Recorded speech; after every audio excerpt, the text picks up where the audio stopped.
So welcome guys to another video. तो आज हम the beginning after the end के एपिसोड 4 को देखने वाले हैं, तो वीडियो के एंड तक बने रहिएगा। तो चलिए वीडियो को स्टार्ट करते हैं। तो एनिमे के स्टार्ट में हमें आर्थर को दिखाया जाता है जो वहाँ पर खड़ा होता है और एकदम से इसे किसी लड़की के चिल्लाने की आवाज़ आती है। तो वो एकदम से जंप करता है और एक पेड़ पर आ चढ़ता है और वो उसी वे की तरफ आगे बढ़ता है जहाँ से उस लड़की की चिल्लाने की आवाज़ आई थी। और फाइनली वो उस जगह पर पहुंच जाता है जहाँ पर वो लड़की होती है। और यहाँ पर भाई आर्थर देखता है कि एक छोटी सी बच्ची को काफ़ी ज़्यादा गुंडों ने पकड़ा हुआ है और वो डाकू एक दूसरे से कह रहे होते हैं कि हमें इस लड़की को बेचकर काफ़ी ज़्यादा पैसे मिलने वाले हैं। और फिर आर्थर को वो वक्त भी याद आता है जब उसको और उसकी फैमिली को डाकुओं की वजह से एक दूसरे से अलग होना पड़ा।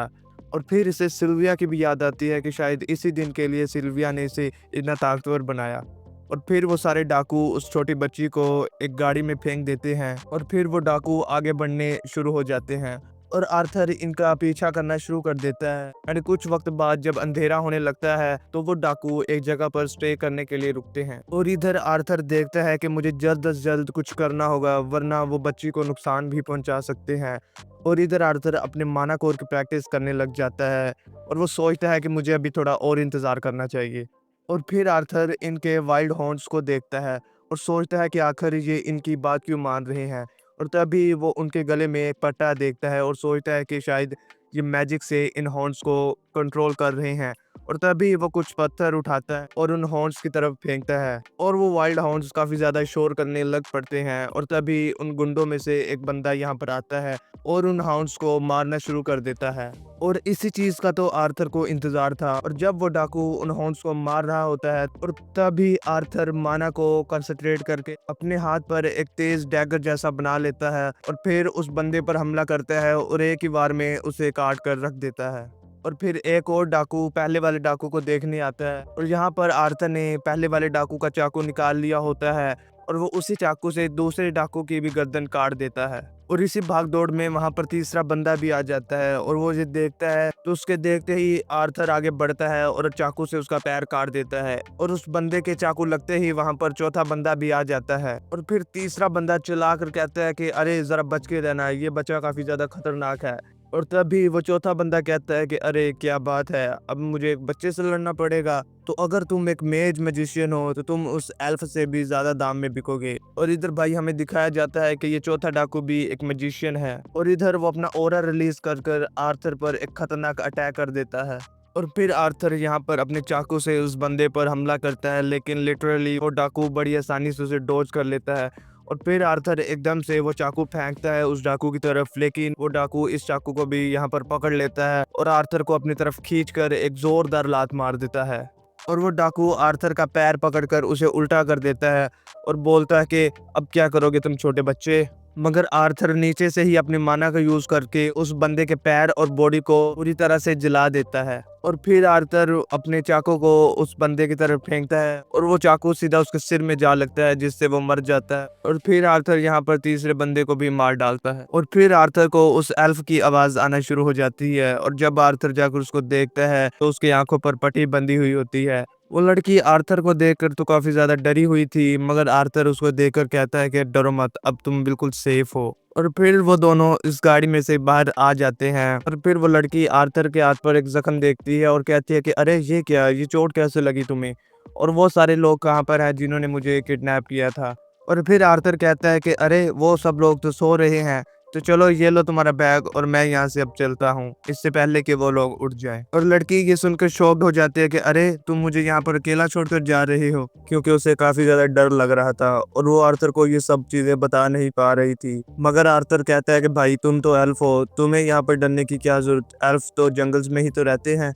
वो बच्ची कहती है कि ये सब मुझे नहीं पता, मैं तो कुछ बटरफ्लाइज के पीछे भागते भागते इस जंगल में घूम गई और फिर मुझे उन डाकुओं ने पकड़ लिया। और ये सब सुनने के बाद आर्थर सोचता है कि अच्छा, तो मुझे लगता है कि मुझे इसकी हेल्प करनी चाहिए। और ये सुनकर लड़की काफी ज्यादा खुश हो जाती है, मगर जाने से पहले वो लड़की वाइल्ड हॉर्न्स के पास चली जाती है और आर्थर देखता है कि आखिर ये लड़की क्या कर रही है।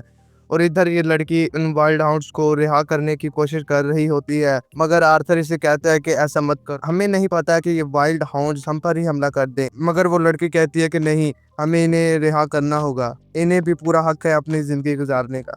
और ये लड़की यहाँ पर इन हॉर्न्स को रिलीज कर देती है और वो हॉर्न्स वहां से जल्दी से भाग जाते हैं और फिर सीन शिफ्ट होता है और हमें दिखाया जाता है कि आर्थर और इस छोटी बच्ची ने अपना सफर स्टार्ट कर दिया होता है। और फिर थोड़ा सफर करने के बाद यहाँ पर ये दोनों रेस्ट करने के लिए बैठ जाते हैं और इधर आर्थर खाना भी बना रहा होता है। और फिर आर्थर इस लड़की से पूछता है कि आखिर तुम्हारा नाम क्या है, तुमने तो अपना नाम ही नहीं बताया अब तक। और फिर वो लड़की अपना नाम बताती है और इस लड़के का नाम तेसिया होता है और आर्थर भी इसको अपना नाम बता देता है। और फिर आर्थर तेसिया को खाना देता है खाने के लिए और कहता है कि शायद ये तुम्हें पसंद ना आए मगर तुम्हें ये खाना होगा जिंदा रहने के लिए। और ये कहते ही आर्थर को सिल्विया की याद आ जाती है और वो सोचता है कि सिल्विया भी मुझे इसी तरह कहा करती थी कि जीने के लिए खाना बहुत ज्यादा जरूरी है। और फिर आर्थर अपनी फैमिली के बारे में भी सोचता है कि कैसे वो एक साथ बैठकर खाना खाया करते थे। और फिर तेसिया कहती है कि अरे तुम भी तो एक बच्चे हो और तुम इस जंगल में क्या कर रहे हो। और फिर आर्थर थोड़ा हंसता है और कहते हैं कि मैं भी यहाँ पर गुम हो गया था। और फिर यहाँ पर वो अपना सफर स्टार्ट करते हैं और फिर आर्थर तेसिया से एलेनोर किंगडम के बारे में पूछता है मगर इसको एलेनोर के बारे में कुछ भी पता नहीं होता।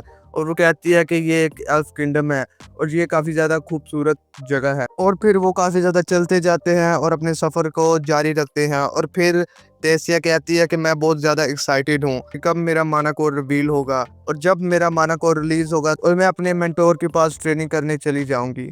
और ये सुनकर आर्थर कहता है कि क्या तुम्हारे पास फॉर्मल एजुकेशन नहीं है। तो ये सुनकर तेसिया कहती है कि अरे ये क्या चीज़ है। तो आर्थर कहता है कि अरे कुछ नहीं। और फिर वो अपना सफ़र स्टार्ट करते हैं। और तभी यहाँ पर आर्थर कुछ नोटिस करता है और देखता है कि उनके पीछे एक वाइल्ड हाउंड खड़ा है और ये वही वाइल्ड हाउंड है जिसको तेसिया ने रिलीज किया था। और फिर वहाँ पर रात हो जाती है और आर्थर एक टेंट बनाता है रात गुजारने के लिए। और आर्थर तेसिया से कहता है कि जाओ तेसिया तुम अंदर सो जाओ और मैं बाहर रहकर गार्ड करूंगा कि कोई जंगली जानवर हम पर हमला न कर दे। क्योंकि उसे पता था कि वो वाइल्ड हाउंड्स हमारे आसपास ही हैं और वो यहाँ पर थोड़ा पछताता भी है कि हमें उन वाइल्ड हाउंड्स को वहीं पर मार देना चाहिए था। और तभी तेसिया वापस से टेंट से बाहर आ जाती है और कहती है कि तुम्हें नहीं लगता है कि तुम्हें अंदर आ जाना चाहिए क्योंकि तुम्हें देखकर आसपास के जानवर हमारी तरफ अट्रैक्ट होंगे। मगर तभी आर्थर को शक होता है कि तेसिया को अंदर अकेले रहने में डर लगता है और वो कहता है कि तेसिया क्या तुम्हें डर लग रहा है अंदर अकेले रहने से। तो तभी तेसिया कहती है कि अरे नहीं नहीं, मैं तो ये सब तुम्हारी सेफ्टी के लिए कह रही हूँ, चलो अंदर आ जाओ, इससे तुम ज्यादा सेफ रहोगे। और तेसिया कहती है कि बस तुम मेरे ज्यादा करीब मत आना। और मैंने सुना है कि जो ह्यूमन किंगडम के जो बंदे होते हैं वो काफी फॉरवर्ड और उनकी काफी ज्यादा वाइब्स होती हैं। और ये सुनकर आर्थर काफी ज्यादा शॉक्ड हो जाता है और कहता है कि ये सब चीजें तुमने किसने सिखाई है। और आर्थर कहता है कि ऐसे फॉरवर्ड बंदे तो तुम्हें किसी जगह भी मिल सकते हैं। और आर्थर ये सब चीजें बता रहा होता है और इतने में तेसिया यहाँ पर सो जाती है। और इधर आर्थर को यहाँ पर एक छोटी बहन होने का थोड़ा एहसास भी होता है। और फिर सुबह हो जाती है और हमें दिखाया जाता है कि आर्थर और तेसिया अपना सफ़र फिर से स्टार्ट कर देते हैं। और हमें दिखाया जाता है कि यहाँ पर आर्थर और तेसिया के दरमियान भी काफ़ी ज़्यादा बॉन्डिंग हो चुकी थी और वो तेसिया की काफ़ी ज़्यादा मदद भी कर रहा होता है इस सफ़र में। और तभी हमें दिखाया जाता है कि सफ़र में चलते चलते जो आर्थर है उसके मानाकोर में काफी ज्यादा दर्द होने शुरू हो जाता है और आर्थर इधर चलाने लग पड़ता है और इसे इतनी दर्द हो रही थी कि वो यहाँ पर हिल भी नहीं पा रहा था। और आर्थर को इस हालत में देखकर तेसिया घबरा जाती है और वो कुछ मदद के लिए लाने को चले जाती है। और इधर आर्थर एक दरख्त के नीचे लेट जाता है और इधर इसे काफी ज्यादा दर्द हो रहा होता है और यहाँ पर इसका दर्द कम होने के बजाय बढ़ता ही जा रहा था। और इधर आर्थर एकदम से साइड पर नजर करता है और देखता है कि वो वाइल्ड हाउंड जो पहले दिखाई पड़ा था वो यहाँ पर खड़ा होता है। और ये देखकर आर्थर काफी ज्यादा शॉक्ड हो जाता है और डर भी जाता है। मगर यहाँ पर ये जो वाइल्ड हाउंड होता है इसने अपने मुंह में एक शिकार किया हुआ पिग पकड़ा होता है और वो उस पिग को वहां पर रख के वापस चले जाता है। और ये देखकर तेसिया काफी ज्यादा खुश हो जाती है और कहती है कि ये इसके थैंक्स कहने का तरीका था क्योंकि हमने इसको रिहा किया था। और फिर रात हो जाती है और आर्थर और तेसिया उसी पिग को पकाकर खा रहे होते हैं। और तभी तेसिया आर्थर को कुछ मशरूम खाने को देती है जो उनके एल्व्स किंगडम में काफी ज्यादा मशहूर होते हैं। और जब आर्थर ये मशरूम खाता है तो उसके पेट में काफी ज्यादा दर्द होने लग पड़ती है। और फिर रात ज्यादा हो जाती है और वो दोनों अपने टेंट में रेस्ट करने चले जाते हैं। और इधर तेसिया काफी ज्यादा बोल रही होती है और उसे अपने किंगडम के बारे में बता रही होती है। मगर यहाँ पर आर्थर काफी ज्यादा थक चुका था और वो तेसिया की बातें सुनते सुनते ही सो पड़ता है। और फिर अगले सीन में हमें दिखाते हैं कि वो अपनी जर्नी फिर से स्टार्ट करते हैं। और इधर तेसिया आर्थर से कहते हैं कि आर्थर, अब तो हम काफी ज्यादा अच्छे दोस्त बन चुके हैं, तो क्या मैं तुम्हें आर्ट कहकर बुला सकती हूँ। और ये सुनकर आर्थर सोचता है कि जी क्वीन, अब जैसे चाहे मुझे बुला सकती हैं, बस इस वक्त के लिए हमें यहाँ से चलना चाहिए। और तभी जब वो आगे बढ़ते हैं तो तेसिया एकदम से रुक जाती है और कहते हैं कि अरे रुको आर्थर, मैंने अभी कुछ देखा। और फिर आर्थर भी बड़े मजे से कहता है कि हाँ, मैं भी काफी देर से यहाँ पर पेड़ पौधे देख रहा हूँ। और तभी आर्थर भी इधर काफी ज्यादा शॉक्ड हो जाता है और वो अपने सामने देखता है कि पेड़ के अंदर एक काफी ज्यादा बड़ा पोर्टल खुला हुआ था। और तेसिया भी बहुत ज्यादा खुश होकर आगे बढ़ जाती है और अपना हाथ आर्थर की तरफ बढ़ाती है और कहती है कि आर्ट, चलो आगे बढ़ते हैं। और तभी हमें नेक्स्ट सीन में दिखाया जाता है कि वो दोनों एक शहर में आ जाते हैं, यानी ये यहाँ पर एल्फ किंगडम में आ जाते हैं। और हमें दिखाया जाता है कि बेशक ये किंगडम पूरा का पूरा जंगल के बीचों बीच में है, मगर ये काफी ज्यादा मॉडिफाइड किंगडम है और ये टेक्नोलॉजी में काफी ज्यादा आगे हैं। और जैसे ही यहाँ पर आकर आर्थर की आंखें खुलती है तो वो देखते हैं कि काफी ज्यादा गार्ड्स उसके सामने खड़े हैं और वो guards with in minute Arthur को वहां पर पकड़ लेते हैं। और तभी आर्थर यहाँ पर चलाकर तेसिया का नाम लेता है, लेकिन यहाँ पर भाई तेसिया यहाँ पर चुपचाप खड़ी थी और आर्थर ये चीज देख रहा होता है। सो गाइस, ये एपिसोड इसी जगह पर खत्म हो जाता है। तो अगर एपिसोड पसंद आया हो तो वीडियो को लाइक, शेयर एंड कमेंट भी कर देना। तो हाँ, चैनल को सब्सक्राइब भी कर लेना। तब तक के लिए गुड बाय।